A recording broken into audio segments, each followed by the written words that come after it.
नमस्कार। स्वागत है आप सभी का मेरे चैनल अक्षर हिंदी में। आज की वीडियो में हम चर्चा करेंगे एनसीईआरटी द्वारा प्रकाशित कक्षा 7वीं की नई पाठ्य पुस्तक मल्हार के पाठ 1 माँ कह एक कहानी कविता पर।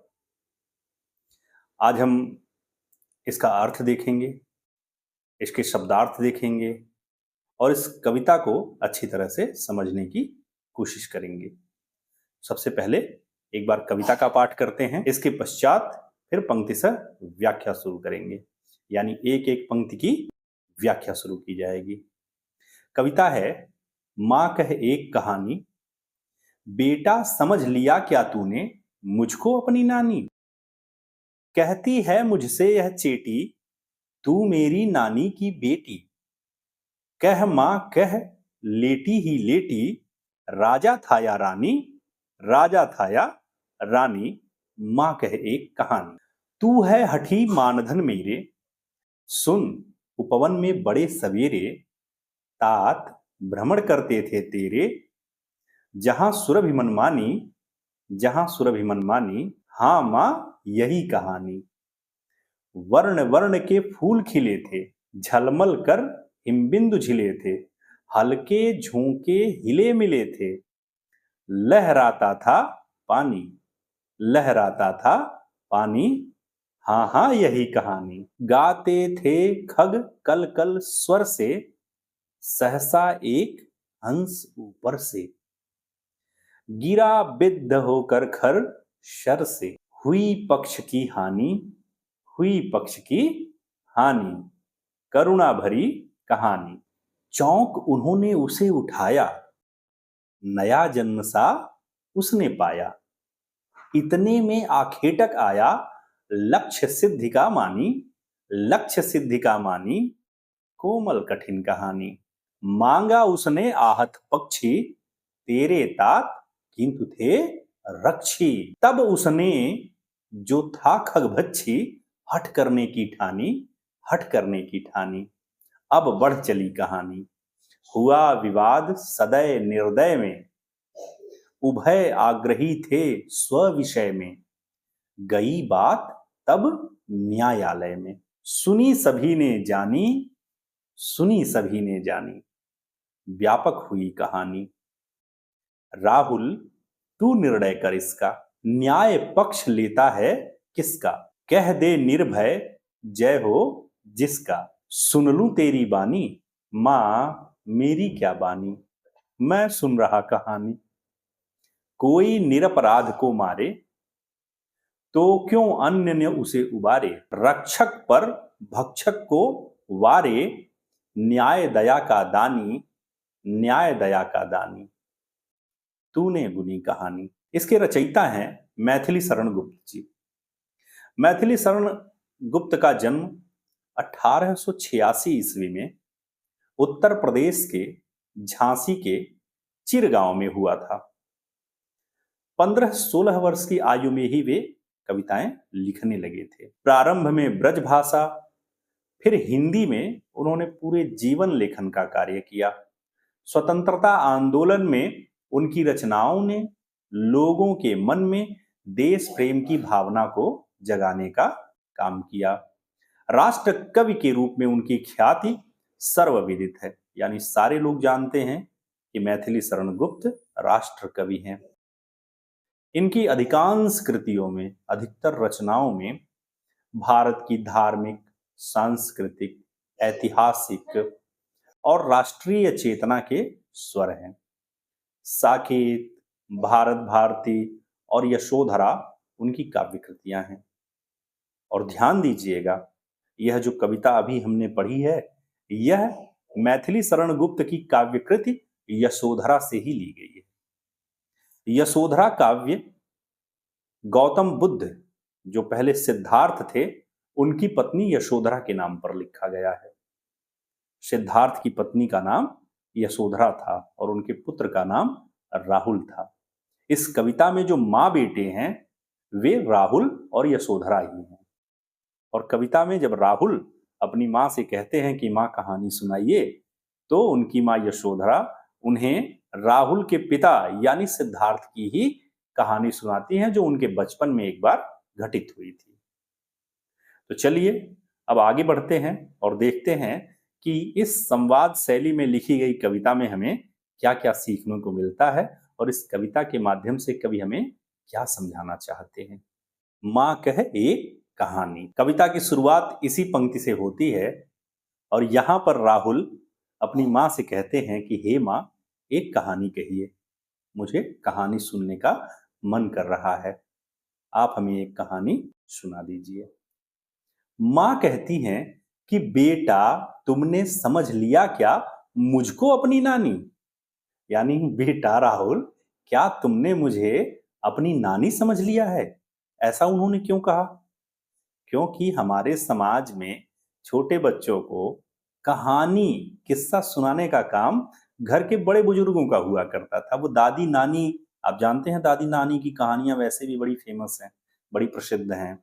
तो कहानी सुनाने का काम नानी का हुआ करता था, दादी का हुआ करता था, जो शाम को छोटे छोटे बच्चों को लेकर के बैठती थी, जिन्हें कहानियां सुनना अच्छा लगता था, उन्हें लेकर के बैठती थी और उन्हें तरह तरह की देश विदेश की, परियों की, देवताओं की, समाज की कहानियां सुनाती थी, जानवरों की कहानियां सुनाती थी। तो यशोधरा इसी बात से कहती हैं, इसी बात को कहती हैं कि क्या तुमने मुझे अपनी नानी समझ लिया है जो मैं तुमको कहानी सुनाऊं? तो राहुल कहते हैं कि कहती है मुझसे यह चेटी। चेटी का अर्थ होता है नौकरानी, दासी।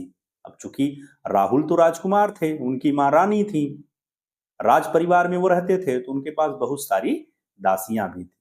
तो दासी को चेटी भी कहा जाता है। तो कहते हैं कि किसी एक दासी की तरफ वो इशारा करके कहते हैं कि कहती है मुझसे यह चेटी, माने यह जो दासी है यह मुझसे कहती है, क्या कहती है? तू मेरी नानी की बेटी। यानी नानी की बेटी तो तुम हो। अब नानी है कि नहीं है इससे हमें कोई मतलब नहीं है, लेकिन नानी की बेटी तुम हो। अच्छा, तुम लेटी हुई हो तो मैं तुमसे उठने को नहीं कह रहा हूं। कह मां कह, लेटी ही लेटी। यानी तुम लेटी हुई हो तो कहानी लेटे लेटे ही सुना दो, उठने की जरूरत नहीं है, कष्ट करने की जरूरत नहीं है, जैसे हो वैसे ही सुना दो। और कहानी किसकी कहो? राजा था कि रानी? यानी जो कहानी तुम मुझे बता रही थी, किसी दिन पहले सुना रही थी, वो कहानी किसकी थी? राजा की थी या रानी की थी? ठीक है, किसकी कहानी सुना रही थी? राहुल बार बार उनसे इस तरह का आग्रह करते हैं। अब उनके इतने अनुनय विनय अनुरोध के बाद जो उनकी माता यशोधरा हैं, वे कहानी शुरू करती हैं। और कहानी शुरू क्या करती हैं? वो कहती हैं, तू है हठी मानधन मेरे। यानी तुम बहुत हठी हो। मानधन माने मेरे इकलौते धन, या मेरे सबसे महत्वपूर्ण मेरे बेटे, तुम बड़े हठी हो, बड़े जिद्दी हो। सुनो, अब वो कहती है कहानी, कहती है सुन, उपवन में बड़े सवेरे। उपवन का अर्थ होता है बाग, बगीचे में। ठीक है, कहती हैं कि एक बार की बात है, उपवन में बड़े सवेरे माने सुबह सुबह क्या हो रहा था? तात भ्रमण करते थे तेरे। यानी तुम्हारे जो तात हैं, तात शब्द का अर्थ होता है पिता, यानी तुम्हारे पिता भ्रमण कर रहे थे, घूम रहे थे, टहल रहे थे। लोग मॉर्निंग वॉक करते हैं, सुबह सुबह टहलने जाते हैं, तो तुम्हारे पिता भी टहलने गए थे और वो अपने बगीचे में ही गए थे, तो वहां पर वो टहल रहे थे। जहां सुरभि मनमानी, सुरभि का अर्थ होता है सुगंधित हवा, और उस उपवन में क्या हो रहा था? सुगंधित हवा अपनी मनमानी से बह रही थी, उसको कोई रोक टोक नहीं थी, उसका जिधर मन करता था बहती थी। कहने का तात्पर्य यह है कि जिस उपवन में तुम्हारे पिता घूम रहे थे, वहां बहुत सुगंधित सी हवा बह रही थी। जहां सुरभि मनमानी, तो कहता है राहुल कि हाँ माँ, यही कहानी। तब राहुल को इतनी कहानी सुनने के बाद याद आ जाती है कि यह पहले जो माँ मुझे कहानी सुना रही थी, ये वही वाली कहानी है। तो वो कहता, हाँ माँ, यही कहानी, माने यही कहानी तो मैं कहने को कह रहा था। अब जो उनकी माँ थी, वे इस कहानी को और आगे ले जाती हैं और कहती हैं कि वर्ण वर्ण के फूल खिले थे। वर्ण का अर्थ होता है रंग। ठीक है, तो दो बार वर्ण आया है, तो दोनों बार हम क्या कहेंगे कि रंग रंग के फूल खिले थे, या वर्ण वर्ण के फूल खिले थे। यानी उस उपवन में रंग बिरंगे फूल खिले थे। अगली पंक्ति में वो कहती हैं कि झलमल कर हिमबिंदु झिले थे। हिमबिंदु माने ओस की बूंदें, ओस के बिंदु, और वो क्या कर रहे थे? झलमल कर रहे थे। झिले हुए थे माने फैले हुए थे, यानी उस उपवन में बहुत सारी ओस की बूंदें घासों पर पूरी तरह से फैली हुई थी और झिलमिल करके चमक रही थी। आगे फिर कहती हैं कि हल्के झोंके हिले मिले थे, यानी जो हवा का झोंका था, पवन का झोंका था, बयार जो बह रही थी वो हल्की हल्की वहां पर बह रही थी। और क्या होता था उस उपवन में? लहराता था पानी, लहराता था पानी, यानी वहां पानी भी था, पानी का तालाब था और वो लहराता रहता था। अब इस इतना सुनने के बाद राहुल कहता है, हाँ हाँ यही कहानी। उसे एकदम अच्छी तरह से याद आ जाता है और वो कहता है, हाँ हाँ यही वाली कहानी तो मैं कहने को आपसे कह रहा था। इतनी बात हो गई। इसके बाद अब उनकी माता कहानी को और आगे बढ़ाती हैं। आगे फिर वो और उस उपवन का वर्णन करती हैं और कहती हैं, गाते थे खग कल कल स्वर से। खग का अर्थ होता है पक्षी। उपवन में क्या होता था कि जो पक्षी थे वे कल कल अर्थात मीठे स्वर में गा रहे थे। कल कल करके और कौन चलता है? नदियां चलती हैं। कल कल की आवाज पानी से आती है। पक्षी की जो मीठी बोली होती है उसको भी कल कल की आवाज ही कहा जाता है। तो उस उपवन में क्या हो रहा था? अनेक तरह के पक्षी मीठी मीठी आवाज में गा रहे थे। सहसा माने अचानक, सहसा का अर्थ होता है अचानक। सहसा एक हंस ऊपर से, यानी कहीं से ऊपर की तरफ से एक हंस गिरा। एक हंस गिरा। कैसे गिरा? बिद्ध होकर खर शर से, यानी वह एक तीक्ष्ण, तीव्र, खर माने तेज, ठीक है, तो तेज, शर माने होता है तीर, यानी एक तेज तीर से, एक नुकीली तीर से बिद्ध होकर के, यानी धंस करके उसको लग गया था। बिद्ध होना माने चुभ जाना। तो एक हंस जिसके शरीर में एक नुकीला तीर धंसा हुआ था, ऐसा एक हंस अचानक ऊपर से गिरा। कहां गिरा? सिद्धार्थ के सामने, राहुल के पिता के सामने। हुई पक्ष की हानि, यानी उस पक्षी को हानि हुई, उसका नुकसान हुआ, उसे चोट लगी, उसे दर्द हुआ। हुई पक्ष की हानि, यानी वहां पर पक्ष की हानि हुई, पक्षी की हानि हुई, यानी एक तरफ की हानि हुई। पक्षी को जो है वो नुकसान हुआ। यहां पक्ष लिखा है तो पक्ष माने होता है एक साइड, यानी हम पक्षी की साइड की बात कर रहे हैं। तीर से पक्षी को सीधे सीधे नुकसान हुआ तो पक्षी की हानि हुई। राहुल कहता है इतनी बातें सुन के, करुणा भरी कहानी, माने इस कहानी में तो बड़ी करुणा है, बड़ा दुख है, दर्द है। करुणा का अर्थ होता है दुख, दर्द। यशोधरा कहती हैं, चौंक उन्होंने उसे उठाया, यानी तुम्हारे पिता ने, सिद्धार्थ ने चौंक करके, अरे ये क्या हो गया, दौड़ के गए, तुरंत उसको उठाए। नया जन्म सा उसने पाया। अब उठाने के बाद उन्होंने उसका तीर निकाला, उसके घाव को पानी से धोया, उसको कुछ पानी पिलाया, और इससे क्या हुआ कि जो हंस था उसने एक नया जीवन पाया, यानी उसके प्राणों की रक्षा हुई। तुम्हारे पिता ने हंस को बचा लिया। लेकिन इसी समय और क्या हुआ, इतने में आखेटक आया। आखेटक का अर्थ होता है शिकारी, यानी जिसने शिकार किया था, जिसने तीर मारा था, वह भी उसे ढूंढते हुए वहीं उपवन में पहुंच गया। इतने में आखेटक आया। आखेटक शिकारी आया। लक्ष्य सिद्धि का मानी, मानी का अर्थ होता अहंकार, यानी जिस व्यक्ति में अहंकार भरा हो उसे हम मानी कह दें। मान का अर्थ होता है अहंकार, और वो उसके अंदर अहंकार भरा हुआ था।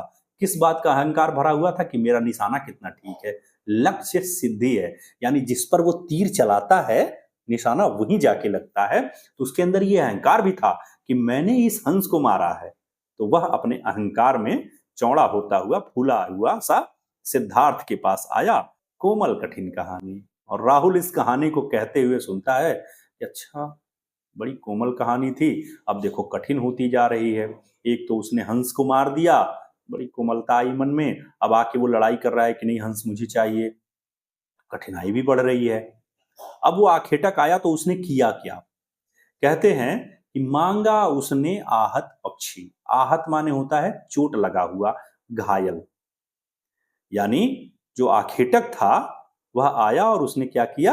आहत पक्षी, घायल पक्षी को मांगा। किंतु तात तेरे थे रक्षी, लेकिन तुम्हारे पिता रक्षी थे, रक्षा करने वाले थे, रक्षक थे, उन्होंने नहीं दिया। तब उसने जो था खगभच्छी, यानी तो उसने क्या किया? कौन? जो था खगभच्छी। भच्छी माने खाने वाला, खग माने चिड़ियों को, यानी जो चिड़ियों का मांस खाने वाला था, जो चिड़ियों को मार के खाने वाला, वह आखेटक था। उसने क्या किया? हठ करने की ठानी, यानी उसने फिर जिद की। उसने कहा कि मुकदमा कर देंगे अगर हमको चिड़िया नहीं दोगे, हमको पक्षी नहीं दोगे। राहुल कहता हाँ अब बढ़ चली कहानी, यानी अब कहानी आगे बढ़ती है। फिर क्या होता है? फिर यशोधरा सुनाती हैं, कहती हैं हुआ विवाद सदय निर्दय में। अब दोनों के बीच में विवाद हो गया। किसके किसके बीच में विवाद हुआ? सदय और निर्दय के बीच में। सदय यानी जिसके अंदर दया हो, और निर्दय माने जिसके अंदर दया ना हो। वहां पर सिद्धार्थ जिन्होंने हंस की जान बचाई थी उनके अंदर दया है, और जिसने हंस को मारा था वो निर्दयी है। और हुआ क्या दोनों में? सदय निर्दय में विवाद हो गया। उभय आग्रही थे स्व विषय में। उभय, उभय का अर्थ होता है दोनों। आग्रही थे माने आक्रामक थे, स्व विषय में यानी अपने अपने विषय में दोनों आक्रामक थे, आगे बढ़ रहे थे, कोई पीछे हटने को तैयार नहीं था। और जब झगड़ा शांत होता नहीं दिखाई पड़ा तो हुआ क्या? गई बात फिर न्यायालय में। गई बात तब न्यायालय में, यानी ये बात, ये मामला न्यायालय में अर्थात राजा के समक्ष प्रस्तुत किया गया। सुनी सभी ने जानी, सुनी सभी ने जानी, और वहां से फिर ये बात सारे लोगों तक प्रसारित हुई, सारे लोगों को इस कहानी के बारे में पता चला, व्यापक हुई कहानी। और राहुल कहता अच्छा अब तो कहानी बहुत बढ़ गई, सारे लोग इसको जान गए, तो कहानी व्यापक हो गई, फैल गई। अब उनकी मां जो थी वो कहती हैं राहुल कहानी तो तुमने सुन ली, राजा ने क्या निर्णय दिया होगा, राजा के निर्णय से पहले मैं एक बार तुमसे पूछना चाहती हूं कि तुम क्या कहते हो इस बारे में। सबसे पहले तुम्हें बताओ कि राहुल तू निर्णय कर इसका, यानी यदि तुम राजा होते तो तुम इसका क्या निर्णय करते? न्याय पक्ष लेता है किसका, यानी न्याय किसकी ओर जाना चाहिए? जो न्याय प्रिय है उसे किसकी ओर रहना चाहिए? सदय की ओर, निर्दय की ओर? यानी जो जान बचाता है न्याय को उसका साथ देना चाहिए, या जो जान मारता है न्याय को उसका साथ देना चाहिए? तो कहानी सुनाने के बाद राहुल को उस कहानी से क्या समझ में आया या उसने क्या सीखा, यह जानने के लिए उनकी मां यशोधरा राहुल से ही प्रश्न करती हैं। वो कहती हैं कि राहुल तू निर्णय कर इसका, न्याय पक्ष लेता है किसका?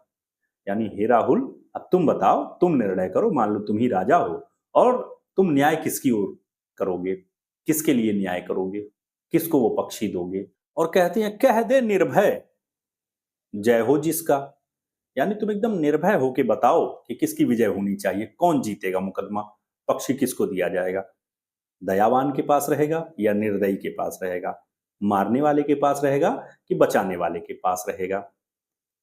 तो मां कहती हैं कि बताओ, सुन लूं तेरी बानी। सुन लूं तेरी बानी माने तुम क्या सोचते हो, तुम क्या विचार करते हो, वह तुम मुझे बताओ। राहुल कहता है मां मेरी क्या बानी, मैं सुन रहा कहानी। मां तुम मुझे कहां इन पचड़ों में फंसा रही हो, मैं तो बस कहानी सुन रहा था।